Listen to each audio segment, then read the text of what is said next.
Klodi, i cili shpesh herë njihet për komentet e tij provokuese në shtëpi, këtë herë vendosi ta vërë Benitën në shënjestër.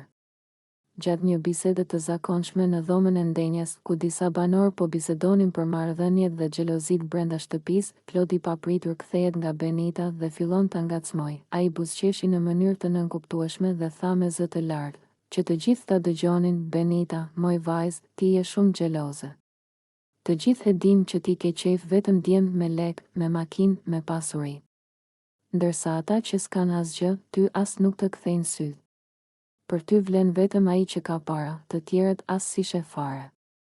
Banorët ngritën vetullat, disa u habitën, disa të tjerë qeshën nervozisht, duke pritur reagimin e Benitës. Atmosfera u tensionua menjëherë.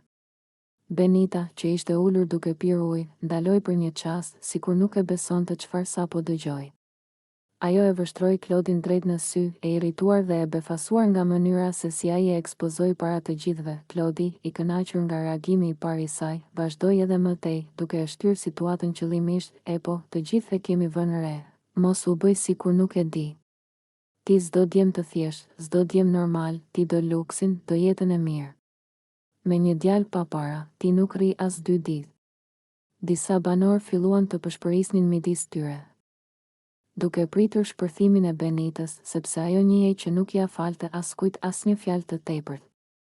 Ndërkohë, Klodi rrinte i qetë, me atë buzëqeshjen e tij ironike, sikur mezi priste ta nxirrte Benitën nga vetja. Benita mori frym thellë, duke u përpjekur ta mbante veten, por duke i qartë që fjalët e Klodit e kishin prekur shumë.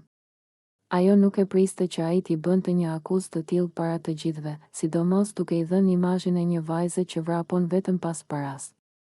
Sytë e saj filluan të shndrisnin nga nervat, ndërsa qëndrimi i saj ndryshoi menjëherë në më mbrojtës. Banorët e tjerë qëndruan të heshtur, vetëm duke vëzhguar, sepse e dinin që pas kësaj provokimi mund të shpërthejnë një